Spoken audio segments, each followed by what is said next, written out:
જે વ્યક્તિએ waste water treatment સિસ્ટમની શોધ કરી તે ખરેખર એક જીનિયસ હતા. વિચારો, ગંદુ પાણી પોતાની ગંદકીની પરત ઉતારીને કઈ રીતે એકદમ સ્વચ્છ ઝરણા જેવું પાણી બની જાય છે.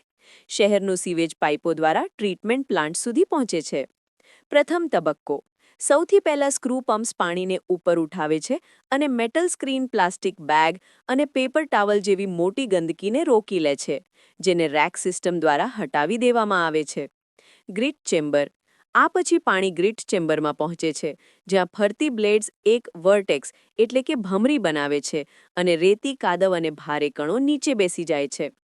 Primary sedimentation tank. હવે આ સ્વચ્છ થયેલું પાણી પ્રાઇમરી સેડિમેન્ટેશન ટેન્કમાં જાય છે, જ્યાં નીચે જામી ગયેલા કાદવને સ્ક્રેપર્સ ખાડાઓમાં ધકેલી દે છે અને ઉપર તરતું તેલ ધીમે ધીમે હટાવી દેવામાં આવે છે. એરેશન ટેન્ક એટલે કે અસલી કમાલ. પછી આવે છે અસલી કમાલ, એરેશન ટેન્ક.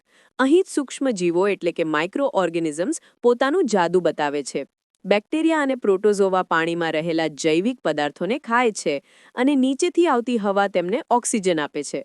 ધીમે ધીમે આ સૂક્ષ્મ જીવો ફ્લોક્સ એટલે કે ઝુંડ બનાવે છે. સેકન્ડરી ક્લેરિફાયર. આ મિશ્રણ સેકન્ડરી ક્લેરિફાયરમાં જાય છે, જ્યાં ફ્લોક્સ નીચે બેસી જાય છે અને સ્વચ્છ પાણી ઉપર વહે છે. Disinfection tank. હવે વારો આવે છે ડિસઇન્ફેક્શન ટેન્કનો, જ્યાં યુવી લેમ્પ્સ બાકીના હાનિકારક કીટાણુઓને ખતમ કરી દે છે. આખરે આ શુદ્ધ પાણી ડિફ્યુઝર પાઇપ્સ દ્વારા નદીઓમાં છોડવામાં આવે છે, લગભગ કોઈપણ પર્યાવરણીય નુકસાન વિના. ખરેખર આ સિસ્ટમ બતાવે છે કે જો મનુષ્ય ધારે તો ગંદકીને પણ પવિત્રતામાં બદલી શકે છે.